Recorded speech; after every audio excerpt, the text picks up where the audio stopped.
നമസ്കാരം. Alpha palliative care daily ന്യൂസിലേക്ക് സ്വാഗതം. പ്രധാന വാർത്തകൾ. ആൽഫ പുനലൂർ സെന്ററിന്റെ ഹോം കെയർ സേവനങ്ങൾക്ക് ഏപ്രിൽ 21 തിങ്കളാഴ്ച തുടക്കം കുറിക്കും. രാവിലെ 11-ന് വിളക്കുടിയിലുള്ള ആൽഫ പുനലൂർ സെന്ററിൽ നടക്കുന്ന ചടങ്ങിൽ വിളക്കുടി ഗ്രാമപഞ്ചായത്ത് president Regina Thomas home care വാഹനത്തിന്റെ ഫ്ളാഗ് ഓഫ് നിർവഹിക്കും. തുടർന്നുള്ള ദിവസങ്ങളിൽ രജിസ്റ്റർ ചെയ്തിട്ടുള്ള രോഗികളുടെ ഭവനങ്ങളിൽ ഡോക്ടറുടെ നേതൃത്വത്തിലുള്ള ഹോം കെയർ ആഴ്ചയിൽ 2 ദിവസവും നഴ്സുമാരുടെ നേതൃത്വത്തിലുള്ള ഹോം കെയർ ആഴ്ചയിൽ 6 ദിവസങ്ങളിലും ലഭ്യമാക്കും.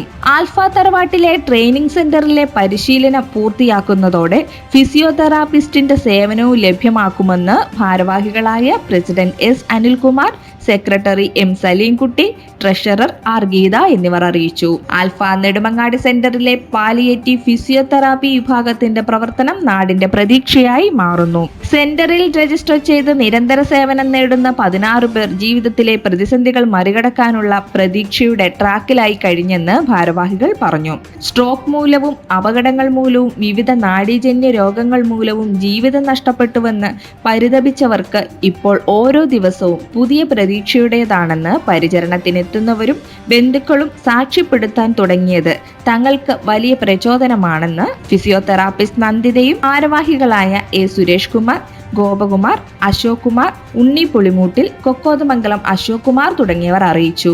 ആൽഫ ആലപ്പുഴ സെന്ററിന് സഹായവുമായി സൗദി അറേബ്യ ആസ്ഥാനമായി പ്രവർത്തിക്കുന്ന ഈസ്റ്റ് വെനീസ് അസോസിയേഷൻ പ്രവർത്തകർ വീണ്ടുമെത്തി. എല്ലാ മാസവും സെന്ററിന് സഹായം എത്തിക്കുന്ന അസോസിയേഷന്റെ പ്രതിനിധിയായി ഇത്തവണ എത്തിയത് ബിബിനും കുടുംബവുമാണ്. ഇവർ നേരിട്ട് സെന്ററിലെത്തിയാണ് ഇത്തവണ ചെക്ക് കൈമാറിയത്. President Shaji Jamal, secretary Thomas George, vice president Ancy Benjamin, physiotherapist Laxy Vincent എന്നിവർ ചേർന്ന് ചെക്ക് ഏറ്റുവാങ്ങി. എല്ലാ പീഡകൾക്കും ഒടുവിൽ പ്രതീക്ഷയുടെ ഒരു പുലരിയുണ്ടാകുമെന്ന് ഓർമ്മിപ്പിച്ചുകൊണ്ട് ഈസ്റ്റർ ദിനം നാളെ. ലോകമെമ്പാടുമുള്ള ആൽഫ കുടുംബങ്ങൾക്ക് ഡെയിലി ന്യൂസിന്റെ ഈസ്റ്റർ ദിനാശംസകൾ. ഇതോടെ ഇന്നത്തെ വാർത്തകൾ അവസാനിക്കുന്നു. ജയ് ഹിന്ദ്.